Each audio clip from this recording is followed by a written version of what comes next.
So, you're watching Avenue X, and today I want to talk about a recently just started airing, way too early on, but I really want to talk about drama. And there's a mosquito. Okay, I actually hit the mosquito. It's just not on camera. Some people, when they're short-sighted, they could also aim very well. The drama is called Mo Li, the first Jasmine, and it has been only airing for 3 days on the platform Tencent, as it is a 40-episode drama that has only aired right now 8 episodes. Yet, I really want to talk about it. Now, first, some basic information about this production. It was shot from May to October last year, and it is directed by Lin Yufen. She also directed with 2 other directors, and she would be the main director. And for dramas of this size, it's very understandable. And one of my favorite Chinese period idol fantasy drama is still her work, Chen Xiyuan, Love and Destiny, that happened back in 2019. It is based on a web novel that is called 盛世迪飞, which is a very web novel title in Chinese web novel land. And it's being adapted, though, by a very familiar face in adaptation writing and fantasy and period drama writing, Zhao Na. She's the person who did Chen Xiyuan, Love and Destiny. She's the person who adapted the drama that happened last year that I highly appreciate, 念无双, A Moment But Forever. She's also the person who adapted 楚乔传 back in the days, Princess Agent, everybody knows, I believe, watching my channel. She also actually is the person responsible for the adaptation of this year, the just aired 任嘉伦 and Wang Herun drama, 家有天成. I watched parts of the drama. I would say it's actually really well written in terms of characters. It's just it didn't catch. The 2 leads didn't work out too much of a thing that works on me. It has a lot of other production standard level of problems that drama didn't really fly. But it's not a badly written drama. So she's got a very epic record of adaptation and writing very good, workable period drama scripts. And knowing that it is the combination of this very good female director and this very good female drama writer, it kind of adds a little bit more confidence before the drama even started airing for me. Although I said in my weekly video, I still am very limitedly optimistic about its outcome due to it's these 2 leads who really haven't done anything that really impressed me in the past in terms of their acting. When it aired on the 9th, I immediately went check it out. It released 4 episodes on the first day plus 1 SVIP episode, which is 5th if you pay more money to Tencent, which I don't, because totally don't want to do that. Anyway, so I watched 4 episodes on the first day, and I was very impressed by the fact that suddenly everybody is very watchable in this drama. There are previous period dramas led by these 2 actors that I couldn't bear even stand more than 1 episode. This time, pretty much everything is working. The script makes sense. The plot is happening as it should be with the lots of narrative. The characters are immediately recognizable. It's very well controlled by the writer to give you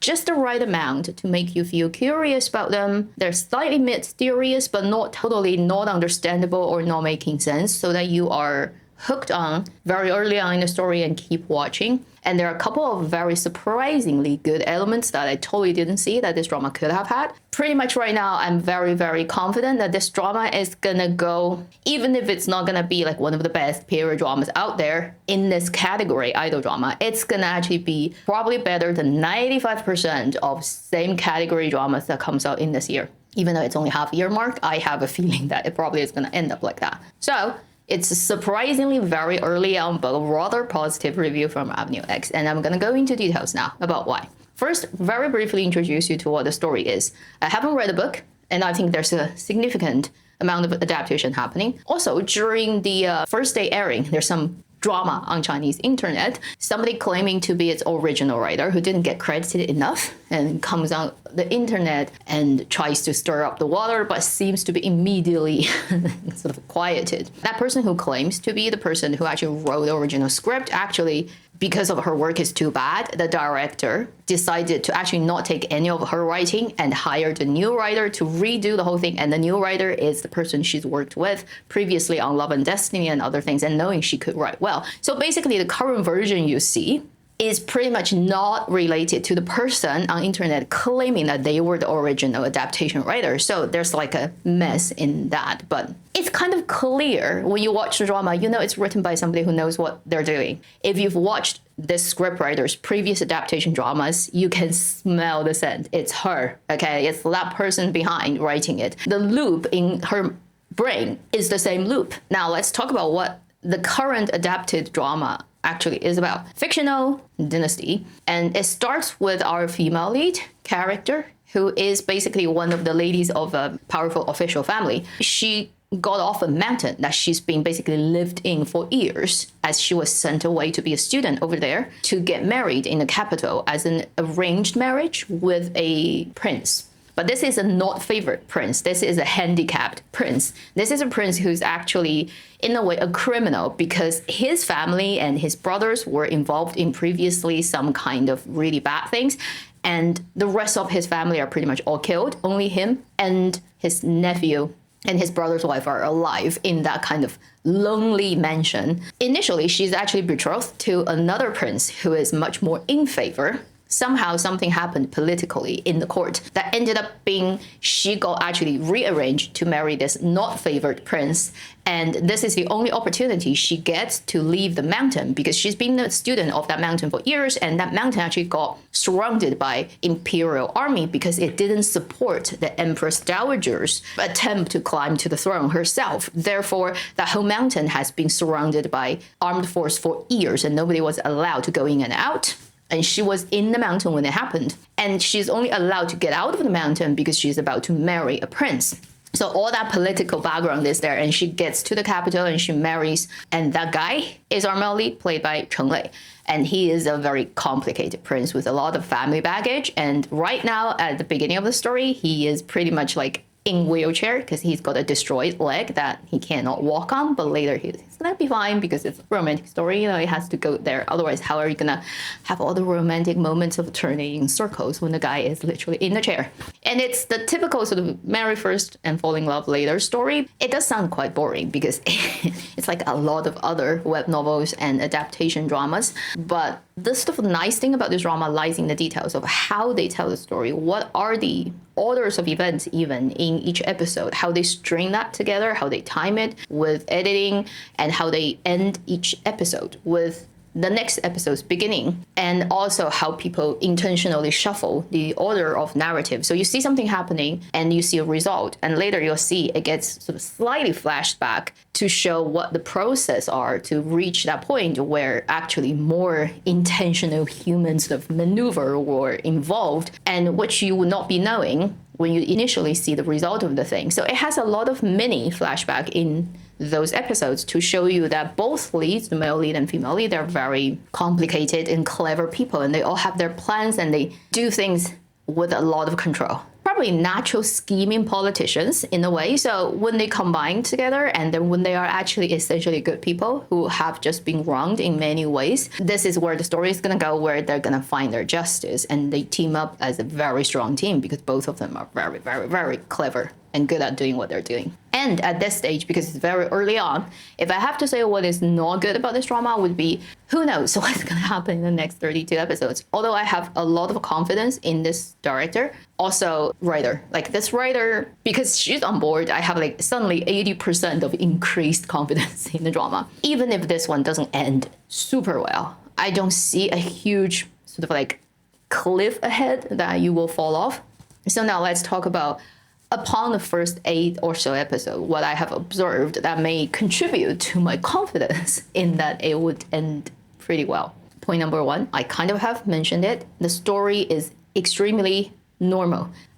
These days it's hard to find a normal story where the story is not in a rush to immediately cram a lot of like, you don't even know what they're doing, but it tries to make it look noisy and crazy because it believes everything is short drama now, which this drama is not doing. So it gives you that very comfortable pacing of not dragging anything out and wasting your life, but not making it look like a longer version of a 1 minute per episode drama. It introduces the characters with an ease and control that you are timed and paced and guided into the story as audiences very easily and well. And then once you get in, the story moves at also very reasonable pace, which is not rushed, which is also not slowed in any sense. And pretty much every scene is there for a purpose. There's nothing wasted. There's no shot that's not intentionally done to do something. Second, I highly appreciate that all the characters so far that have shown up are designed and thought through. Even if they don't have that much of a screen time and they may always stay as a supporting role in the story, or they may only occasionally show up,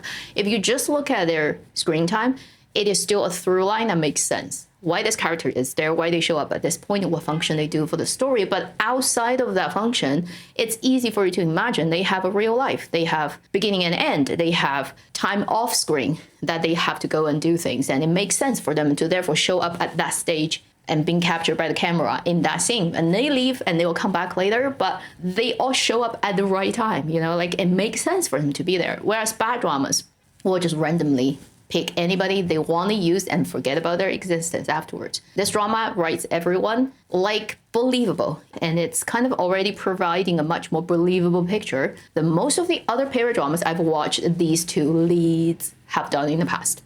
In the last 5 years, like everything, basically every Cheng Lei other drama, every Bai Lu other drama, added together would not make as much sense as the characters in this drama. And it's so important for things to make sense. Therefore, you can believe it. Therefore, you can go with the writing and start to emphasize and feel for the characters. Otherwise, you stop at a point and you don't even believe them. You cannot really get moved by the acting of the leading actors. So the next point that I highly appreciate is both leads. There are other characters, obviously, but let's say for idol romantic dramas, most importantly, it's the two leads. Both leads are written as the type of characters that are at the sweet spot of not too simplified and naive and too idol drama like that. There's no layers and there's no dark spots of our leading characters. And then it doesn't make them look like just intentionally baddies. It finds that really, really believable sweet spot of people who, if they've lived a lot of challenges and they've had a lot of baggages and they've suffered a lot in the past and they survived, they have a level of complicatedness and layeredness, and also not immediately showing always wear their heart on the sleeve type of personality, but at the core, they're good people and they're very intelligent. They're able to protect themselves and then plan ahead and then gauge what is the right action and behavior in every second because they need to survive and do what they want to do. With that kind of like knowing of the circumstances our characters get put in, you look at how these two characters are portrayed in the writing and then played out. It's little by little, adding on details, step by step, scene from scene of how they think, talk, react in every moment. That all link up and create this through line of the believability of these people being real and being fitting for their circumstances. A lot of bad dramas don't do that at all. They just do everything at whim. They wanted it to look cool for this second, they do it. They want it to look funny for that second, they do it, but they don't think through. These two things may not work actually consistently for one person because it does not make logical sense for someone to be this and that at the same time. And this drama doesn't have that problem. Almost in first 2 episodes, you already get a very good outline of what these two leads people are like. You see all the facades that needed to be developed later, but they just show you like a little bit of every edge of it. And then everything else that happens later is just extend that and give you more detail and make you becoming more clear about exactly what is the outline of that person. And again, it shows like the writer is really good and it makes the character believable. And I actually care by this point. You know, like the first 4 episodes, I already care about these two fictional characters. What exactly happened in the past, right? I'm curious about certain things because it's hidden information. Also, I'm really curious to see how they would eventually team up and then help each other and do what they want to do, because you already start to root for them and you know that they deserve a good ending and what they want to get in the life. So you kind of are already like on their side. That's what you want the story to feel like to the audiences, right? For any proper writer. That's, to me, surprise and success. So now let's talk about the biggest surprise of this drama to me, which is actually Cheng Lei and Bai Lu can look quite proper in the drama where it is just not stupidly directed by a bad director and not based on script and characters, and people just are there to look busy and pretty and dressed up, but nothing really substantial happens and you can't connect to the characters and what they're doing. 90% of the stuff they've done in the past give me that feeling, which is, I don't want to watch this. I'd rather go and play a game. Whereas this time, I actually want to give it more time to watch instead of playing a game, which I can click on anytime anyway. I highly appreciate so far, both of them have given me, I wouldn't say groundbreaking performances, but enough performance for me to believe in the character, care about their character, which is the most important thing, and want to know what happens next. I have to say, I haven't cared about any characters Bai Lu played or Cheng Lei played for years. Even back in the days, I think for the breakthrough drama of Cheng Lei, which would be the Guo Jingming one, My Journey to You, where he played the one of the guy in the family. And most of his storyline actually happens between him and the younger brother, although Lu Yixiao's character is also there. But afterwards, everything he's done, all the period dramas like with Zhou Ye and other people, who else last year? Was that Song Yi? I said like unwatchable. Like he's wooden faced, like no expression, and the characters is uninteresting. The story is like not making sense most of the time, to the point that I laugh at the story. I can't keep watching. This is the first drama since then that I'm like, oh, there's another character he's played that actually makes sense and looks interesting, and I want to know more about it. And I look forward to his future performances due to what I already know about his character. There's a lot of drama that will happen later.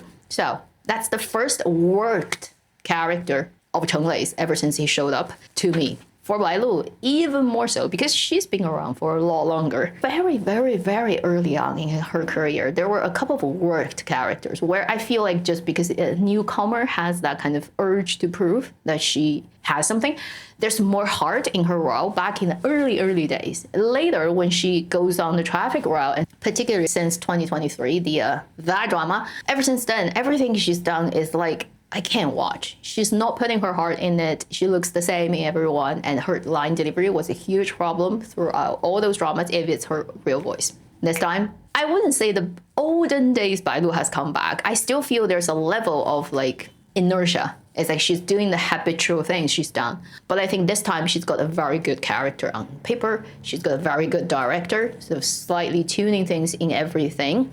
And she did work a lot more on her lines. I heard this drama is recorded on set, but also because of a lot of imperfection, they did ADR a huge chunk afterwards in post-production, but it's still the main leads. If not anything, this time both Cheng Lei and Bai Lu, particularly Bai Lu, has improved drastically her line delivery quality. Previously in her dramas, often you feel like she's not controlling anything. Her diaphragm, her voices, she's just like letting it out. And often screaming louder doesn't actually give you more power. It actually reduces the dramatic impact of your line delivery. This time, her voice is a lot more trained, a lot more controlled, clearer, and the pacing and where you put emphasis on the breaking and the phrasing of things is at the point where you can accept it as proper period drama acting. And it now is listenable, right? You can hear it and say, okay, I can accept it as a period idol drama acting line delivery. It's no longer impeding my getting into the story, and also no longer making the character actually not likable for me. I can now like her based on her voice, which I think is a huge improvement, and I have to give acknowledgement to that. I don't know how much work she's done, and also like if it's only happening for this character or for everything that will come after, I have no idea. We have to wait and see, you know. But just for this particular drama, there's great improvement. I'm like, okay, so you can do it. You actually can. It's just like in previous dramas for years, you just didn't bother or not necessary. Who knows? Cheng Lei, so far he has fewer lines. He has a very quiet character, so he doesn't have like huge chunks of speech. And also, I haven't watched that much of his stuff previously as completely done by his voice, so I couldn't have a very, very strong comparison. But I think based on what I've heard so far, it also is good enough for period idol drama, no longer impeding my understanding and love for the character. To me, on the actor side of this drama so far, the greatest improvement this drama that they've done that's shown me and worked and made their characters so much more likable is their line delivery. That one thing single-handedly changed almost like 40 to 50% of your impression of those characters. Also, their actings are okay so far, and I think you have to give that to the writer and also director quite a lot of that they control these two characters. There's a lot of detailed performances, like the very minute things that happens between two people's exchange in that 1 second, one flick of eye, one look, and one tiny expression change. That actually signals you that certain things is happening in their head. They're thinking through certain things. They're making cognitive, like recognition of what's going on. Those things get pulled out in their performance. And I would say in many previous dramas, it's just too rough and not detailed, and you can't see this type of performance from them. In this drama, you can, which means both actors can do it. It might just be in previous stuff they were never required to do it, or it's not necessary, or they were rushing, or those dramas just doesn't even provide the groundwork for it to happen. I don't know. But in this one, They are watchable idol period drama actors now. And if you want to say comparing to, say, previous work done by the same director, I still wouldn't say it is comparable to the acting level of that drama. You do have to say Nini and Zhang Zheng are on a different class of performance. But compared to these two actors' previous works they've done, this is a huge improvement. And if this drama lands well, it would be another, I'd say, they could talk about for years to come characters in their portfolio. So, although it's very early on for the drama Mo Li, I honestly, sincerely right now hope it will end well. For the actors, for the story itself, for the performance on platform. It is running right ahead into World Cup, which I don't know how big it's going to get this time in China because it's odd timing. It's exactly half a day earlier for China. So every match happens at awkward hours for Chinese viewers, and it's probably not going to be as watched. And then also Chinese team is not in it, so people don't care about it as much, naturally. But it's still a big event, and a lot of people will definitely watch more sports this month than dramas, and dramas already are not like the preferred entertainment these days. So how well it's going to perform, we shall wait and see. Also, let's honestly say that because both leads are kind of traffic actors, when you're a traffic actor, you have the problem of there are an army around you who support you, then there are opponent. There are people who hate you because it's the traffic game. When your drama is airing, it's always going to be a fight on internet between your fandom and fandom who are considering being your enemy. So how bad it's going to get if the drama catches, the hotter it gets, the more hate it's going to get, the more skeletons it's going to dug out, and the mess is going to happen. And we shall wait and see. Like, think about what happened to Zhu Yu earlier this year, right? So all that is like outside of the drama itself that may influence what the drama eventually gonna air too. But just as a story so far, I'm very happy. I'm really highly curious about all the stories about these two characters and how it's all gonna develop, and look forward to the future episodes.